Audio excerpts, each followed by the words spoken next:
दोस्तों, उड़ीसा में स्थित जगन्नाथ मंदिर की कहानी कुछ अलग ही है। यह मंदिर अपने रहस्य और असीम शक्ति के लिए जाना जाता है। इस मंदिर के बहुत सारे रहस्य ऐसे भी हैं जिनको वैज्ञानिकों ने जानने की बहुत कोशिश की, लेकिन उनके हाथ कुछ भी नहीं लगा। हर साल भगवान की रथ यात्रा के दौरान भगवान के रथ को एक ऐसी जगह रोका जाता है जो कि एक मुस्लिम इंसान का मजार है। फिलहाल इसे आज एक मठ के रूप में जाना जाता है। इसके अलावा इस मंदिर पर कई बार आक्रमणकारियों ने हमला किया, लेकिन ये मंदिर आज भी अपनी खूबसूरती को लेकर खड़ा है। आखिर क्यों इस मंदिर के रथ को एक मुस्लिम इंसान के मजार के पास थोड़ी देर के लिए रोका जाता है? इसके अलावा इस मंदिर के वो कौन कौन रहस्य है जिसे वैज्ञानिक आज भी नहीं सुलझा पाए हैं? इसके अलावा विदेश से लोग क्यों इस मंदिर को देखने ज्यादा आते हैं? ये जानने से पहले आपको इस मंदिर के महत्व के बारे में बता देता हूँ। पौराणिक कथाओं के अनुसार भगवान विष्णु जब चारों धाम पर बसे तो सबसे पहले बद्रीनाथ पहुंचे, जहां उन्होंने स्नान किया। फिर इसके बाद जब वो गुजरात गए तो उन्होंने वहां वस्त्र बदले। आगे भगवान ओडिशा के पुरी पहुंचे, जहां उन्होंने खाना खाया, और आखिर में भगवान विष्णु तमिलनाडु के रामेश्वरम पहुंचे, जहां उन्होंने आराम किया। हिंदू धर्म में धरती का बैकुंठ कहे जाने वाले जगन्नाथपुरी को बेहद ही खास महत्व दिया जाता है। यहाँ भगवान श्री कृष्ण, सुभद्रा और बलराम जी की रोज विधि विधान के साथ पूजा होती है। ऐसा माना जाता है कि भगवान श्री कृष्ण जी के शरीर त्यागने के बाद उनका अंतिम संस्कार किया गया। उस समय शरीर के एक हिस्से को छोड़कर उनका सारा शरीर पंच तत्व में मिल गया, और वो हिस्सा था उनका दिल। कहते हैं भगवान श्री कृष्ण का दिल उस दौरान धड़क रहा था, जो आज भी भगवान जगन्नाथ की प्रतिमा के अंदर सुरक्षित है। कहते हैं न कि भगवान भाव के भूखे होते हैं, वो अपने भक्तों में कोई भेदभाव नहीं करते हैं। ये उस समय की बात है जब भारत पर मुगलों का राज था। सालबेग नाम का एक युवक जो मुगल सेना में काम करता था। सालबेग की माँ एक हिंदू थी और उसके पिता एक मुस्लिम थे। सालबेग मुस्लिम धर्म को मानता था। एक युद्ध में सालबेग बुरी तरह जख्मी हो जाता है और एक घाव उसके माथे पर बन जाता है। उपचार के लिए सालबेग को छुट्टी दे दी जाती है और उसका उपचार बड़े से बड़े हकीमों से कराया जाता है, लेकिन उसका घाव बीतते दिनों के साथ बड़ा होता जा रहा था, जिसके चलते उसे सेना से परमानेंट निकाल दिया जाता है। सालबेग बहुत दुखी रहने लगा। उसे लगा कि अब उसकी मृत्यु निकट है। सालबेग की मां ने कहा, बेटा तू भगवान जगन्नाथ की पूजा किया कर, तुझे वो जल्द ही ठीक कर देंगे। जिस दिन से सालबेग ने भगवान जगन्नाथ की पूजा अर्चना शुरू किया, उसी दिन से उसके शरीर में एक नई ऊर्जा के साथ साथ जीने की नई उम्मीद जाग उठी। सालबेग दिन रात बस भगवान की पूजा करने लगा।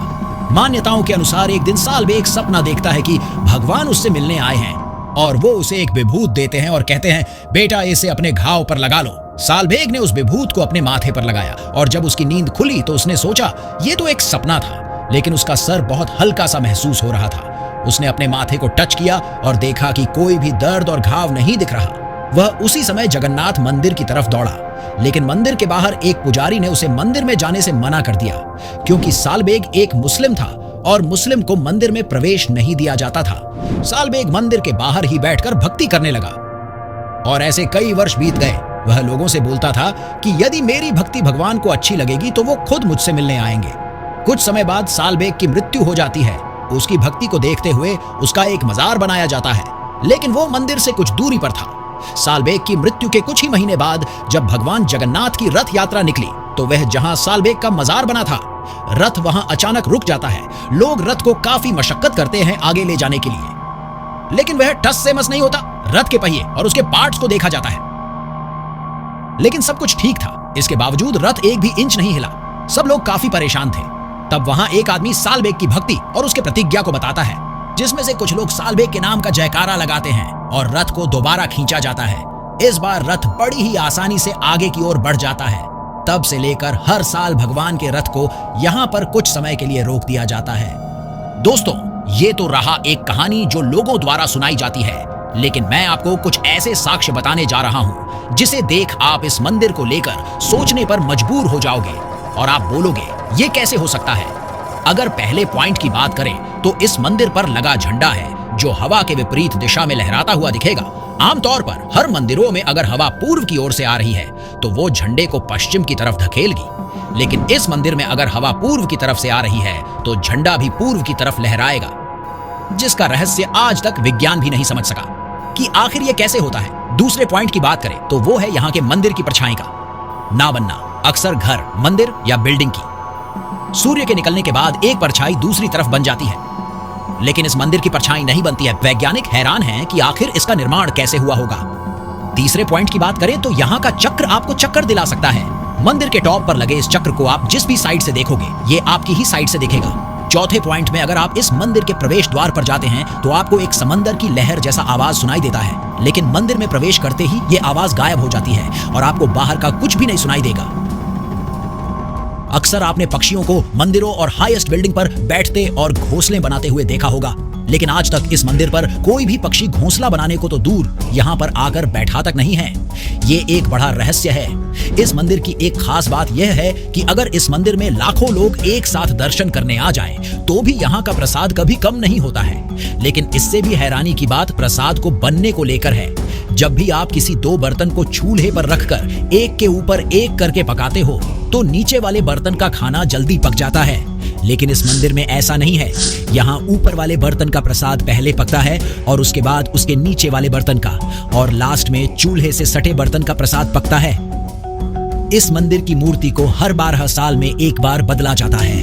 आपको जानकर हैरानी होगी कि जिस दिन मूर्ति को बदलने का काम होता है, इस दिन इस जगह की बिजली को बंद कर दिया जाता है। कहा जाता है कि पुरानी मूर्ति को हटाकर नई मूर्ति इस जगह रखी जाती है, लेकिन उस मूर्ति को तब तक भगवान की मूर्ति नहीं माना जाता जब तक उस पुरानी मूर्ति का पदार्थ इस नई मूर्ति में न रख लिया जाए, जिसे भगवान श्री कृष्ण का दिल कहा जाता है।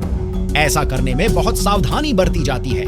मूर्ति को बदलने वाले के आंख पर एक पट्टी बांध दी जाती है और प्रक्रिया पूरी होने के बाद खोल दिया जाता है।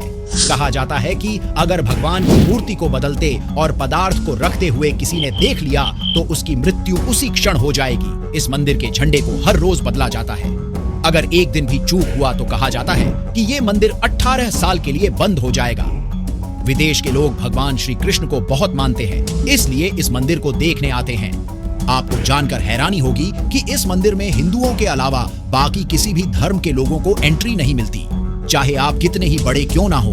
आपको जानकर हैरानी होगी कि देश की प्रधानमंत्री इंदिरा गांधी को इस मंदिर में प्रवेश करने से रोका गया था। इसके बाद 2005 में थाईलैंड की रानी आई थी दर्शन करने के लिए, उनको भी मना कर दिया गया। यही नहीं, स्विट्जरलैंड का एक नागरिक जो इस मंदिर को 1,78,00,000 रुपए दान दिया था, उसको भी मंदिर में प्रवेश नहीं करने दिया गया।